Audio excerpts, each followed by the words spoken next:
말씀의 제목이 주시는 마음입니다.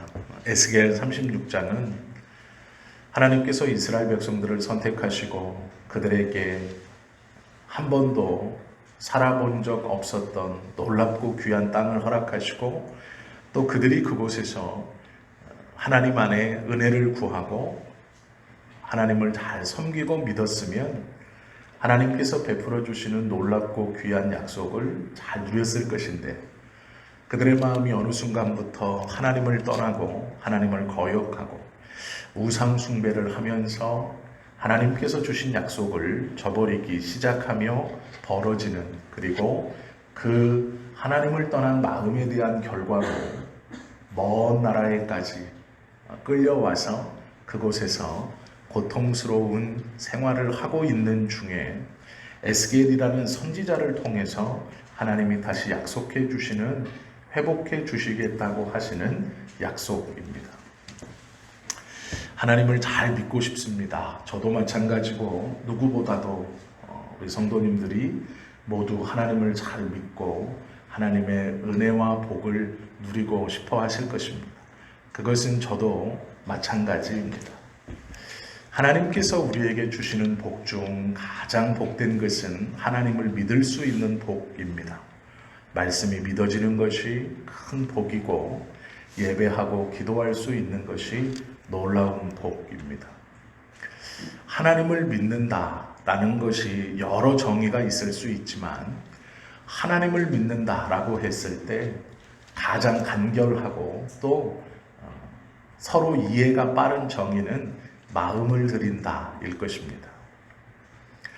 우리가 누군가를 좋아하고 또 사랑하고 우리가 우리의 자녀들, 하나님께서 주신 귀하고 복된 사람들에게 마음을 준다는 것은 세상의 어떠한 것보다 가장 귀한 것을 주고 있다는 뜻입니다. 하나님께서 우리에게 원하고 받으실 만한 것이 있습니다. 하나님은 우리에게 물질을 원하거나 세상의 사람들이 갖고 싶어하는 여러 가지 것들을 하나님이 원하고 받고 싶어 하시는 것은 아닙니다. 하나님은 우리에게 마음을 받고 싶어 하십니다. 보이지도 않는 것, 측량할 수도 없지만 나는 너희에게 너희의 마음을 받고 싶다. 그것이 나를 믿는 것이다. 너희의 마음을 내게 두어라. 그렇게 하면 너희가 나를 믿는다라고 생각하겠다라는 것이죠. 사랑하는 것이나 공경하는 것이나 주님께 나아가는 모든 행위의 출발은 마음이 있기 때문에 그렇습니다. 하나님 앞에 마음을 둔 자는 하나님께서 우리에게 구하시는, 참으로 기뻐하시는 것을 온전히 드린 사람입니다. 우리의 예배도 하나님께 마음을 드리지 않고는 예배라고 생각하지 못하죠. 한 남자와 한 여자가 가정을 이루고 한 지붕 아래에서 살고 있더라도 남편이 아내에게 마음을 두지 않으면 따로 있는 것과 같은 것이죠. 아내가 남편에게 마음을 두지 않아도 마찬가지입니다. 그 귀하고 복된 가정 안에 하나님이 자녀를 선물로 주셨지만 부모가 자녀에게 마음을 두지 않으면 그것은 자녀가 아닙니다. 또한 그 자녀가 부모에게 마음을 두지 않으면 그것은 부모가 아니죠. 뉴스에서 보셨겠지만 10대 소년이 심부름센터의 직원에게 돈을 주면서 자신의 부모님들을 죽여달라 의뢰했던 일이 있습니다. 그것을 또 해주겠다고 돈을 받아서 그대로 잠적해서 사회 뉴스에 지금 이틀 전인가요? 그 뉴스가 나온 것을 본 적이 있습니다. 한 집에 살면서 이웃 간에도 참 그러기는 쉽지 않은데 부모와 자식 간에 10대가 부모님을 죽여달라 살인 청부를 하는 것, 마음이 없으면 이렇게 되어집니다. 하나님께서 이스라엘 백성을 성민으로 삼아 하나님의 사랑하는 백성으로 삼았고 여러 놀라운 은혜들을 베풀어 주었다라는 것은 하나님의 마음이 이스라엘 백성들에게 있었다라는 것입니다. 그리고 오늘 본문에 보면 여전히 있다라는 것을 압니다. 그러나 이스라엘 백성들은 하나님께서 마음 주심에 대하여 무감각해지기 시작했고 하나님께 향한 마음을 거두어 들이기 시작했습니다. 그리하여서 그것에 대한 징계로 바벨론에 포로로 끌려가 비참한 생활 가운데 빠져 있었습니다. 너희의 하나님이 어디 있느냐? 너희의 하나님이 거룩한 성민이면서 하나님이 살아계시다면 어찌 이렇게 두느냐라고 조롱받고 있는 상황입니다. 그 상황에서 에스겔을 통하여 기도하던 중 하나님께서 에스겔에게 하나님의 마음이 무엇인가를 알게 하신 것이 36장의 말씀입니다. 특별히 그 중에서도 22절부터 25절까지의 말씀이 에스겔이 하나님에게 받은 하나님의 마음입니다. 그러므로 너는 이스라엘 족속에게 이르기를 주 여호와께서 이같이 말씀하시기를 이스라엘 족속아 내가 이렇게 행함은 너희를 위함이 아니요 너희가 들어간 그 여러 나라에서 더럽힌 나의 거룩한 이름을 위함이라. 여러 나라 가운데서 더럽힌 이름 곧 너희가 그들 가운데서 더럽힌 나의 큰 이름을 내가 거룩하게 할지라. 내가 그들의 눈앞에서 너희로 말미암아 나의 거룩함을 나타내리니 내가 여호와인 줄을 여러 나라 사람이 알리라. 주 여호와의 말씀이니라. 내가 너희를 여러 나라 가운데서 인도하여 내고 여러 민족 가운데에서 모아들이고 고국 땅에 들어가서 맑은 물을 너희에게 뿌려서 너희로 정결하게 하되 곧 너희의 모든 더러운 것에서와 모든 우상 숭배에서 너희를 정결하게 할 것이며 또 새 영을 너희 속에 두고 새 마음을 너희에게 주되 너희 육신에서 굳은 마음을 제거하고 부드러운 마음을 줄 것이다 말씀합니다. 에스겔의 마음 속에 하나님께서 부어주셨던 마음, 말씀, 그리고 에스겔의 입을 통해 이스라엘 백성들에게 하나님이 주시는 마음은 새 마음을 주겠다라는 것입니다. 새로운 마음을 줄 것이니 받으라라는 것이죠. 하나님께서 이스라엘 백성들에게 원하셨던 것은 아름다운 외모가 아니었습니다. 좋은 환경과 여건, 크고 아름다운 재물, 누가 보아도 부러워할 만한 제사의 터, 그런 것들이 아닙니다. 우상을 섬기는 마음을 싫어하셨고 타락한 마음을 싫어하셨고 하나님을 사랑하지 않는 마음을 싫어하셨습니다. 그래서 하나님은 새 영을 너희 속에 두고 새 마음을 너희에게 주되라고 말씀하십니다. 또한 너의 육신에서 굳은 마음을 제거하고 부드러운 마음을 줄 것이다 라고 말합니다. 우리가 하나님께서 나에게 주시기 원하시는 것, 우리가 하나님께 진정으로 받아야 하는 것은 이것입니다. 새 영과 새 마음입니다. 우리는 하나님께 소원을 두고 기도합니다. 건강을 달라고 기도하기도 하고 물질을 달라고 기도하기도 합니다. 세상적인 명예를 달라고 기도하기도 합니다.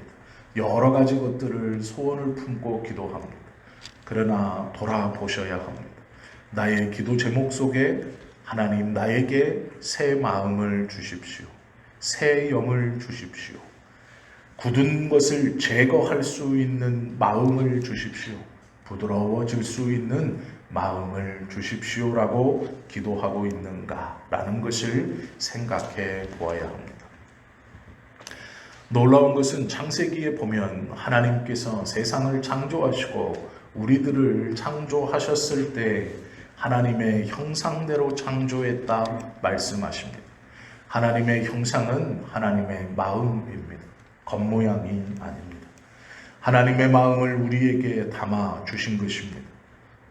우리는 하나님의 마음을 가진 자였습니다.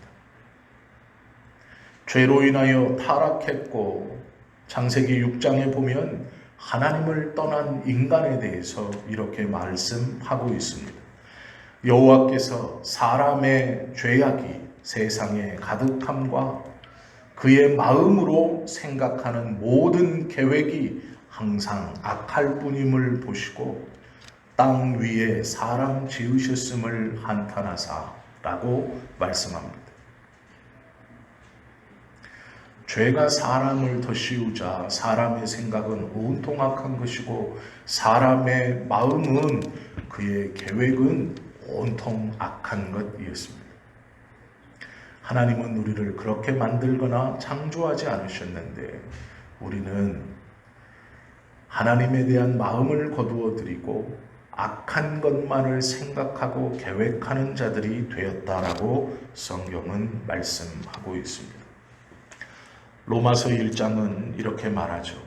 또한 그들이 마음에 하나님 두기를 싫어하며 하나님께서 그들을 그 상실한 마음대로 내버려 두사 합당하지 못한 일을 하게 하셨으니 곧 모든 불의, 추악, 탐욕, 악의가 가득한 자요 시기, 살인, 분쟁, 사기, 압독이 가득한 자요 수군수군하는 자요 비방하는 자요 하나님께서 미워하시는 자요 능욕하는 자요 교만한 자요 자랑하는 자요 악을 도모하는 자요 부모를 거역하는 자요 우매한 자며 배약하는 자요 무정한 자요 무자비한 자라 말씀합니다. 하나님을 떠난 사람, 하나님에게 드릴 마음을 거두어 드리고 죄악을 그 마음에 들여 하나님께서 창조하지 아니한 정말로 이상하고 정말로 하나님 보시기에 어쩌면 역겹도록 잘못되어진 마음을 가지고 있는 것이 우리의 모습이다라고 로마서는 또한 말씀합니다. 하나님께 받을 것은 새로운 마음입니다. 우리가 구할 것도 하나님께서 우리에게 주시기 원하시는 것이 새로운 마음이듯 우리가 하나님께 구할 것도 무엇보다 새로운 마음입니다.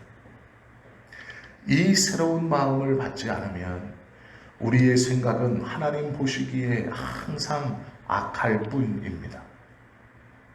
또한 하나님께서 우리에게 원치 아니하시는 방금 로마서에서 기록한 대로 이 하나님 보시기에 역겨운 마음들이 우리 안에 가득 들어 있습니다.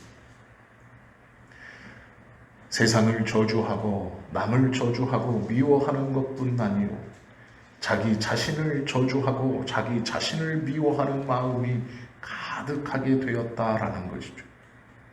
이것을 가지고 하나님을 향해 나아갈 수 없습니다. 이것을 가지고 하나님의 은혜를 구하거나 경험할 수 없습니다.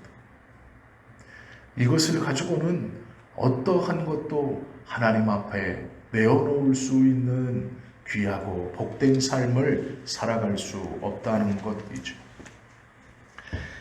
예레미야 선지자는 예레미야 17장 9절에서 이렇게 말합니다. 만물보다 거짓되고 심히 부패한 것은 마음이라. 누가 이것을 알까? 라고 한탄합니다.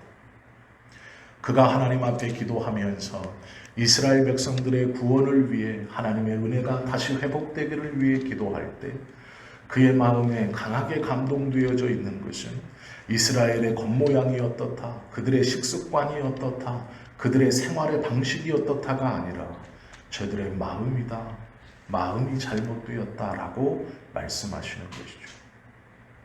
우리가 겉으로는 좋은 옷을 입고 깨끗한 옷을 입고 하나님의 교회 앞에 함께 모여 찬송하고 기도할 수 있습니다. 겉모양은 참 좋을 수 있습니다. 그러나 우리의 마음이 하나님께서 주시는 새로운 마음이 준비되어 있고 받아지지 않았다면 하나님 앞에 드리는 찬송과 기도가 어쩌면 우리의 예배가 하나님이 받으시기에 합당하지 않은 여러 악한 것을 품고 있는 것이 될지 모르겠습니다. 성경에 보면 바리새인들이 손을 씻지 않고 음식을 먹는 예수님과 제자들을 향해 비난합니다. 너희들은 어찌하여 율법과 장로의 유전을 가볍게 생각하느냐? 너희는 스스로 랍비의 제자들이라고 말하면서 가장 기본적인 정결의식의 가장 기본적인 음식 먹기 전에 손 씻는 것을 잃어버리느냐? 라고 꾸중하고 조롱합니다. 예수님께서 마태복음 15장 17절 말씀 이하에 보면 그 조롱에 이렇게 대답하십니다. 입으로 들어가는 모든 것은 배로 들어가서 뒤로 내어 버려지는 줄을 알지 못하느냐. 입에서 나오는 것들은 마음에서 나오나니 이것이야말로 사람을 더럽게 하느니라. 마음에서 나오는 악한 생각과 살인과 간음과 음란과 도적질과 거짓 증거와 회방이니 이런 것들이 사람을 더럽게 하는 것이요 씻지 않은 손으로 먹는 것은 사람을 더럽게 하지 못하느니라. 예수님께서 더럽다고 말씀하시는 살인, 간음, 음란, 도적, 거짓 증거, 회방, 이것이 악한 마음에서 나온다라고 말씀합니다. 생각에서 나오는 것이 아니고 말에서 출발하는 것이 아니라 이것이 하나님께서 주시는 새로운 마음을 받지 못한 원래 우리가 가지고 있었던 악한 그 마음에서 나오는 것이다라고 예수님이 말씀합니다. 하나님은 이스라엘 백성들에게 새 영을 부어주고 새 마음을 주겠다라고 말씀합니다.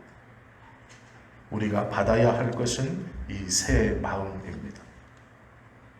새 마음을 받으면 어떻게 되느냐? 26절에 그 말씀이 있죠.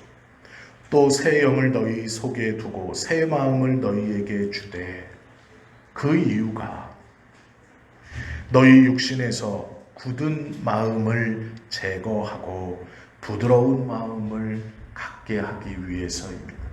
굳어져 있는 마음, 딱딱해져 있는 마음, 우리를 둘러싸고 있는 그 죄악의 마음이 너무 딱딱하고 굳어져 벗겨지지 않고 깨어지지 않는다 말씀합니다. 그러기에 이 마음이 아닌 새로운 마음으로 너희에게 주고 이것을 벗어내거나 깨어내는 것이 아니라 이 새로운 마음을 가지고 살아가야 한다라고 말씀하시는 것이죠. 하나님에 대하여 부드러운 마음, 새 마음을 받으면 딱딱한 것이 깨어지고 부드러워진다라고 말씀합니다. 그 첫 번째가 하나님에 대하여 부드러워지는 마음입니다. 이것을 쉽게 표현하면 하나님의 말씀이 믿어지는 것입니다. 그 말씀을 신뢰하게 되는 마음입니다. 자기를 부인하고 하나님의 마음을 받아들이는 것이죠. 하나님의 말씀을 받아들이는 것입니다. 강팍한 마음, 돌같이 굳어버린 마음을 부드럽게 바꾸어 하나님의 말씀이 신뢰가 되고 그 말씀으로 싹을 피고 열매를 맺게 하겠다라는 것이죠. 하나님께서 이스라엘을 성민으로 삼고 시내산에서 모세를 통하여 율법을 주신 것은 하나님의 뜻을 잘 이해하라고 주신 것입니다. 그러나 그 말씀을 버리고 자신이 원하는 세상의 것을 쫓아가며 그들의 마음이 딱딱해졌습니다. 하나님의 말씀을 신뢰하거나 그 말씀을 의지하지 않게 되었습니다. 하나님께서는 새 마음을 주어 부드럽게 하겠다라고 말합니다. 예수님께서 이것에 대한 비유를 해주신 적이 있습니다. 우리는 그 비유를 다 알고 있죠. 마태복음 13장에서 있는 밭의 비유입니다. 씨를 뿌리는 자가 뿌리러 나가서 뿌릴새 덜어는 길가에 떨어짐에 새들이 와서 먹어버렸고 덜어는 흙이 얇은 돌밭에 떨어짐에 흙이 깊지 아니하므로 곧 싹이 나오나 해가 돋은 후에 터져서 뿌리가 없으므로 말랐고 덜어는 가시떨기 위에 떨어짐에 가시가 자라서 기운을 막았고 덜어는 좋은 땅에 떨어짐에 혹 100배 혹 60배, 혹 30배의 결실을 하였다라고 말합니다. 딱딱한 것, 길가, 돌밭, 가시밭입니다. 옥토에 뿌려진 씨만이, 부드러운 땅에 뿌려진 씨만이, 하나님의 말씀만이 열매를 낼 수 있다고, 그 밭에 소출을 낼 수 있다고 말씀하고 있다라는 것이죠. 새 마음은 하나님의 말씀에 대하여 부드럽게 변하는 마음입니다. 두 번째는 사람에 대하여 부드러워진 마음입니다. 나이가 들수록 마음이 강팍해지죠. 다 해봤고, 다 경험해봤고, 그 일은 내가 과거에 다 해봤으니 아무 소용없더라. 그렇지 않습니다. 하나님의 일도 마찬가지이고 사람의 일도 마찬가지입니다. 하나님이 얼마나 많은 주의 종들을, 얼마나 많은 하나님의 백성들을 알고 또한 그들과 함께 하셨겠습니까? 사람은 유한함으로 믿음의 삶을 살다가 하나님이 부르시면 갑니다. 그러면 이 땅에 얼마나 많은 사람들이 하나님을 섬기고 하나님께 예배하며 하나님과 동행하려고 노력했겠습니까? 그 모든 한 사람 한 사람이 다 독특한 삶을 살았습니까? 공통된 모습은 하나도 없습니까? 그 모든 사람이 예배가 다 같지 않았고, 그 모든 사람의 기도의 제목이 다 달랐고, 그 모든 사람의 예배의 태도가 다 달랐습니까? 그렇지 않습니다.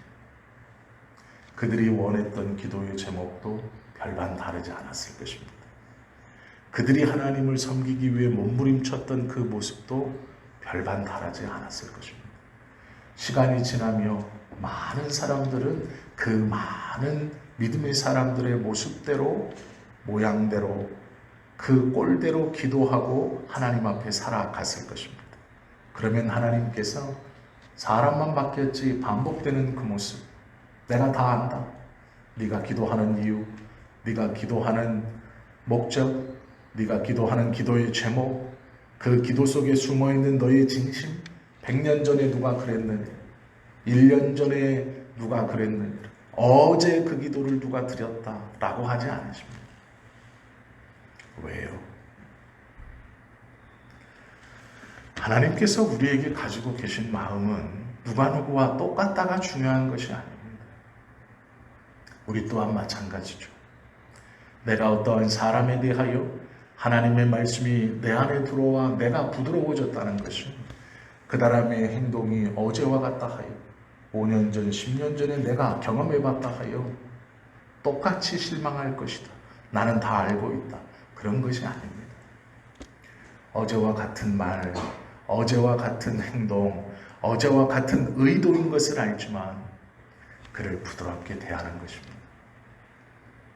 기대를 걸고 또 신뢰하고 또 믿어주고 또 들어주고 또 함께 하는 것입니다. 이것이 부드러운 마음입니다. 하나님께서 우리들에게 갖고 계신 것이 이 마음이기에 우리도 또한 이 마음을 가져야 하는 것입니다.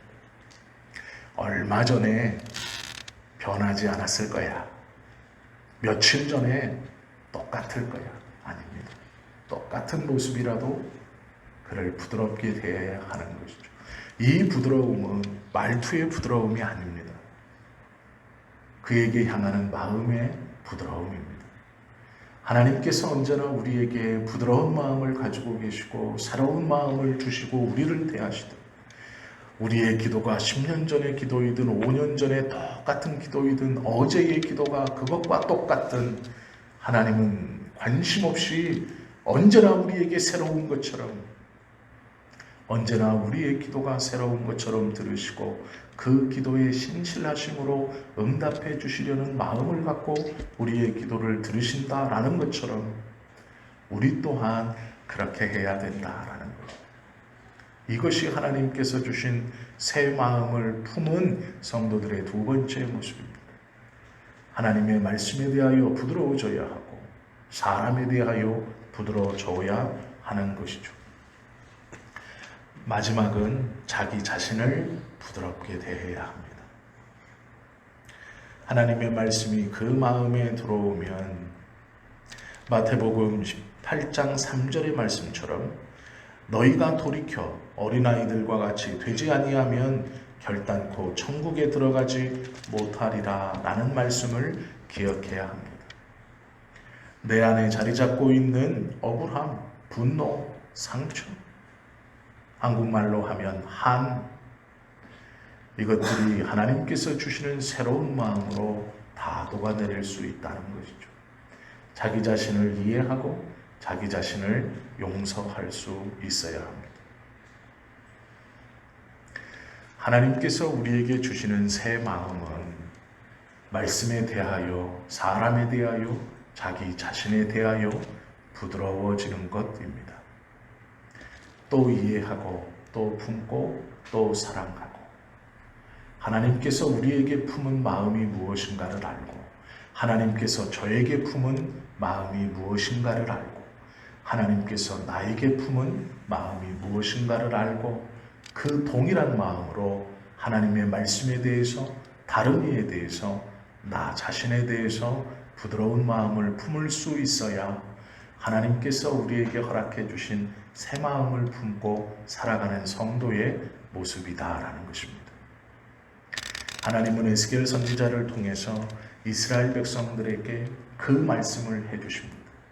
놀랍게도 새 마음을 주시는 일, 하나님에 대해서 부드러워지고 사람에 대해서 부드러워지고 자기 자신에 대해서 부드러워지는 이것은 내 개인의 영광이나 내 개인의 만족이 아니라 하나님께서 당신의 이름을 스스로 빛내고 하나님께서 당신의 이름을 많은 이방인 가운데 스스로 높이고 거룩하게 하시는 방법이라고 말씀하고 있다라는 것이죠. 우리가 하나님께 구해야 하는 것이 참 많이 있습니다. 그러나 하나님이 우리에게 진정으로 주시고자 하시고 싶은 것은 새 영과 새 마음입니다. 이 새 마음을 달라고 기도하시고 또 사모하시고 이 새 마음을 받아 하나님에 대하여, 사람에 대하여, 자기 자신에 대하여 부드러운 마음을 가질 수 있는, 하나님께서 언제나 우리에게 품고 바라봐 주시는 그 마음을 우리도 가질 수 있는 저와 여러분 모두가 되시기를 예수님의 이름으로 축원합니다. 기도드립니다.